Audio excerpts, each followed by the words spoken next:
Yesu Kristo nashimwe. Uyu ni umunsi w'136 dusoma Bibiliya.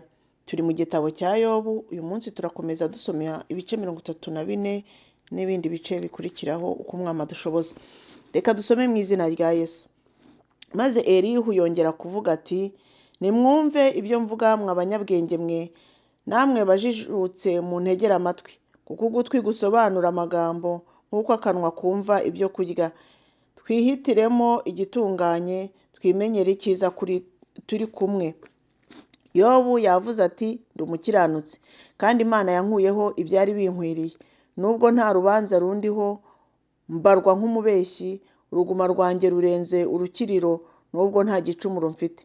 Mbese hariho umuntu umeze nka Yobu, unywa gukobwa nk'ugotomera amazi, agenda yibanisha n'inkozi z'ibibi, kandi akagendana n'abanyabyaha? Kuko yavuze ati, ntacyo bimariye umuntu kwishimana Imana. Nuko rero nimuntegere amatwi, mwa bantu bajijutse mwe, ntibikabeho ko Imana ikora ibyaha n'ishobora byose ngo ikore ibyo gukiranirwa, kuko izitura umuntu ibihwanye n'umurimo we, izaha umuntu wese kubona ibihwanye n'imigenzereze ye. Ni ukuri ntabwo Imana yakora ibibi, kandi ishobora byose ntiyagoreka imanza. Ninde wayihaye gutwara isi, cyangwa ninde wayiringanirije ibyaremwe byose? Yakwitegereza abantu ikisubiranira umwuka no guhumeka byayo, ibyaremwe byose byapfira rimwe, umuntu nawe agasubira mu mukungugu. Noneho niba ujijutse umva ibi, utegere amatwi ijwi ry'amagambo yanjye. Mbese uwanga gukiranuka yategeka? Wacira ukiranuka kandi ikomeye urubanza? Wacira ikiranuka kandi ikomeye urubanza? Birakwiriye se kubwira umwami uti uri mubi, cyangwa ab'imfura uti muri babi? Nkanswe kubibwira Imana itarobanura abami ku butoni, ntiyite ku batunzi kubarutisha abakene, kuko bose ari bo yaremesheje amaboko yayo, bapfa mu kanya gato ndetse mu gicuku. Abantu baradandabirana bakagendanirako, kandi intwari zikurwaho ari nta muntu zizize. Kuko amaso yayo ari ku migenzereze y'umuntu, kandi ireba amajya ye yose. Nta mwijima cyangwa igicucu cy'urupfu aho inkozi z'ibibi zishobora kwihisha, kuko itagomba kongera kwitegereza umuntu kugira ngo yirirwe isubira mu rubanza. Ivunagura intwari mu buryo butarondoreka, igashyira abandi mu kigwi cyazo, kuko izi imirimo yazo, kandi zubika nijoro zikarimbuka.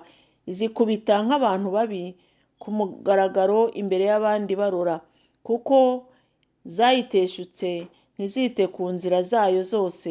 Bagatuma gutaka kw'abakene kuyigeraho, kandi kumva gutaka kw'abarengana. Iyo itanze amahoro, ninde wabasha gutera amahane? Iyo yitwikiriye, ninde wabasha kuyireba? Uko yagira benshi niko yagira n'umwe, kugira ngo utubaha Imana atima, kandi ngo hatagira utega abantu umutego. Hari uwabwiye Imana ati, narahanwe sinzongera gucumura. Icyo ntabonye ukinyigishe, niba narakoze ikibi sinzongera kugikora. Mbese ingororano yayo uyangishwa nuko idakora icyo ushaka? Kuko ari wowe ukwiriye guhitamo, atari njye. Nuko vuga icyo uzi. Abantu bajijutse ndetse abantu bose bazi ubwenge banyumva bazambwira bati, Yobu yavuze icyo atazi, kandi amagambo ye ntiyarimo ubwenge. Icyampa Yobu akazagezwa ku maherezo, kuko asubiza nk'abanyabyaha, kuko yongera ubugome ku cyaha cye, agakoma mu mashyi muri twe atangara, akagwiza amagambo ye yibasiye Imana. Elihu akomeza gusubiza ati, mbese icyo ni igice cya 35. Mbese wibwira yuko ibyo bitunganye, ubwo wavuze uti gukiranuka kwanjye kuruta ukw'Imana? Kuko wavuze uti kuzamarira iki, kandi uti nzabona nyungu ki ziruta izo mba nabonye ngikora ibyaha? Ngiye kugusubiza wowe na bagenzi bawe.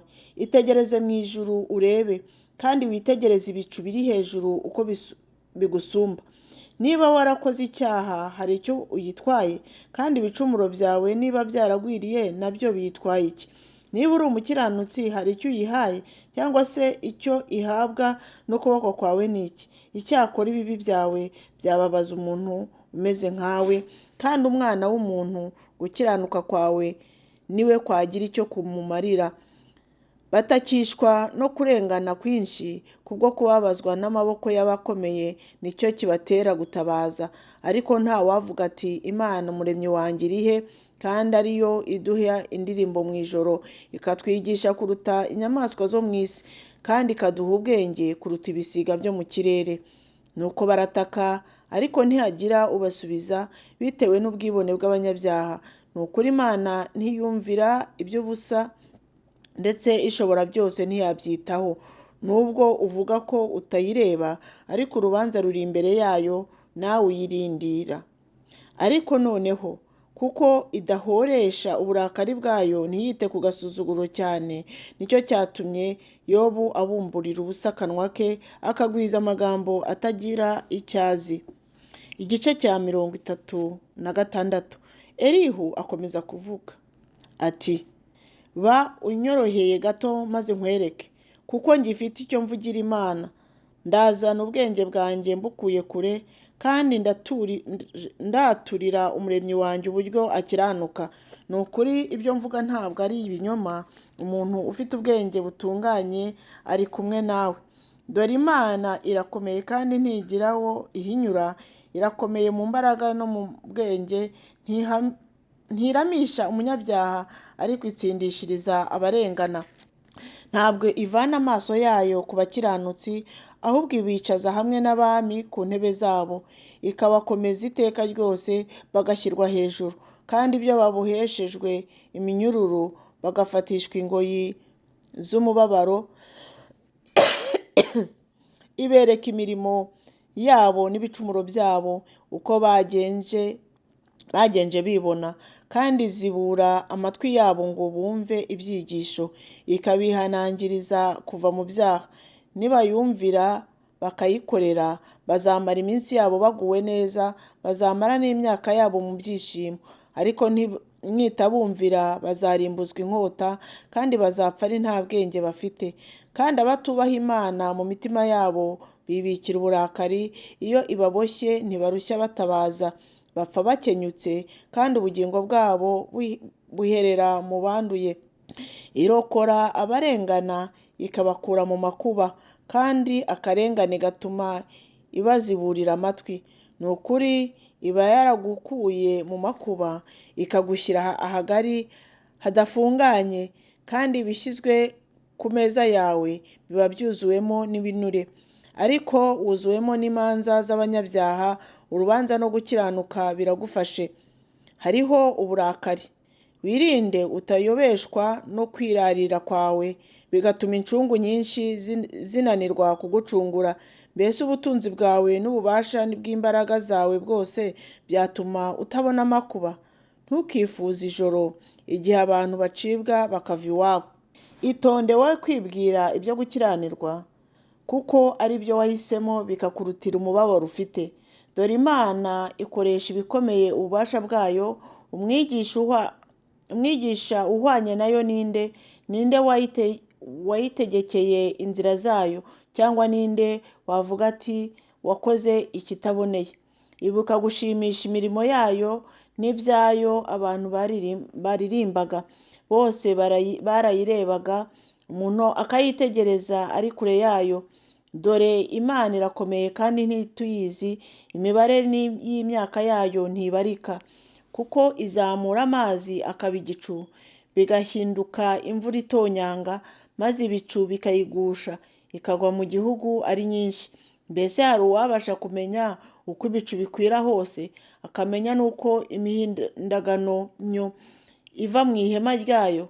Dore yigotesha umucyo, kandi itwikira no mu kuzimu kw'inyanja. Kuko ibyo ari byo ikirisha urubanza rw'amahanga, kandi itanga ibyo kurya byinshi, ihisha umurabyo mu maboko yayo, maze ikawutegeka guhamya intego.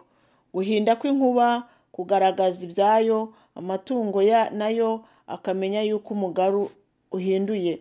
Igice cya 37. Ni ukuri ibyo bitera umutima wanjye guhinda umushyitsi, umutima ugakuka. Nimwumve yemwe, nimwumve urusaku rw'ijwi ryayo no guhinda kuva mu kanwa kayo. Umuhindo waryo iwukwiza munsi y'ijuru hose, n'umurabyo wayo ikawugeza ku mpera z'isi. Hanyuma yayo ijwi rikariririma, igahindisha ijwi ry'icyubahiro cyayo. Niyo iranguruye ijwi irekura imvura ikagwa. Imana ihindisha ijwi ryayo bitangaje. Ikora ibikomeye tutabasha kusobanura, kuko ibwira shelegi iti gwa ku isi, n'imvura yamagira nayo ikayibwira ityo, ndetse n'imvura y'umurindi.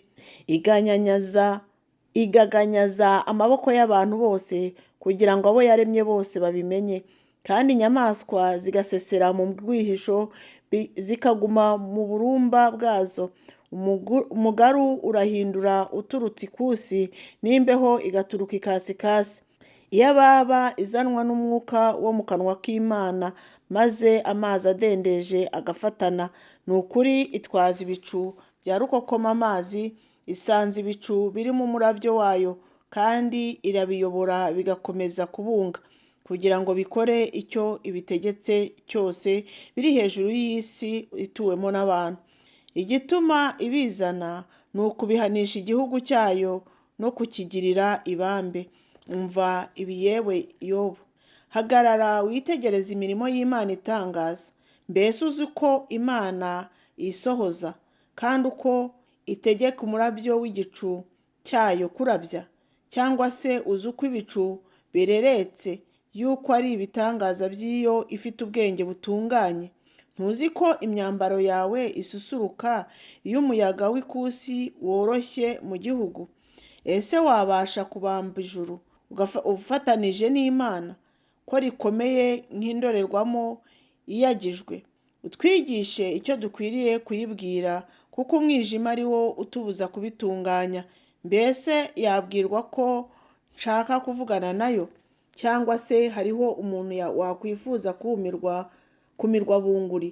Kandi n'ubu abantu ntibareba umucyo urabagiranira mu ijuru, ariko umuyaga urahita ukeyura ibicu, ubwiza buhebuje bugaturuka ikasikazi.